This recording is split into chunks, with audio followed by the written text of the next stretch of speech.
Hello అండి.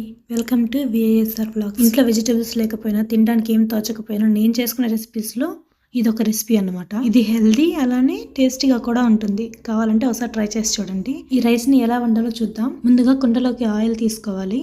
Oil heat అవ్వగానే జీలకర్ర, పచ్చిమిర్చి చీలికలు, ఉల్లిపాయలు, టమాటా సన్నగా కట్ చేసుకొని వేసుకోవాలి. ఉల్లిపాయలు, టమాటా కొంచెం వేగాక అందులో కొంచెం పసుపు, రుచికి సరిపడా ఉప్పు, స్పైసీకి తగినంత కారం, అలానే ధనియాల పొడి వేసుకొని బాగా కలుపుకోవాలి. స్పైసెస్ అన్ని ఒకసారి కలిపిన తర్వాత ముందుగా నానబెట్టుకున్నటువంటి సోయా చంక్స్ ని వేసుకొని కలుపుకోవాలి. ఇప్పుడు ఇందులోనే కొత్తిమీర, పుదీనా కూడా వేసుకొని మూత పెట్టి మగ్గించుకోవాలి. కొంచెం గరం మసాలా కూడా వేసి కలుపుకోవాలి. అన్ని మగ్గి వాటర్ అంతా ఇంకిపోయి ఆయిల్ పైకి తేలుతుంది అన్న సమయంలో ముందుగా నానబెట్టుకున్నటువంటి రైస్ ని వేసి బాగా కలుపుకోవాలి. ఈ రైస్ లో అల్లం వెల్లుల్లి పేస్ట్ గానీ, మసాలాలు గానీ ఏమీ యాడ్ చేయలేదు. అయినా కూడా ఈ రైస్ ని చాలా టేస్టీగా ఉంటుంది. ఒక్కసారి ట్రై చేసి చూడండి, మీకు ఖచ్చితంగా నచ్చుతుంది. గరం మసాలా కూడా నేను కొంచెమే యాడ్ చేశాను. అది యాడ్ చేయకపోయినా కూడా రైస్ అనేది టేస్టీగానే ఉంటుంది. మీరు కావాలంటే ఇందులోకి మీకు నచ్చిన వెజిటేబుల్స్ ఏవైనా సరే కట్ చేసి వేసుకోవచ్చు. రైస్లో ఆనియన్స్ కట్ చేసుకొని నిమ్మకాయ పిండుకొని తింటూ ఉంటే చాలా టేస్టీగా ఉంటుంది. ఇది చెప్పడం కాదు, ఒకసారి మీరు ట్రై చేసి మీకు ఎలా వచ్చింది, మీకు ఇది నచ్చిందా లేదా అనేది మీరే కమెంట్ సెక్షన్లో తెలియజేయండి.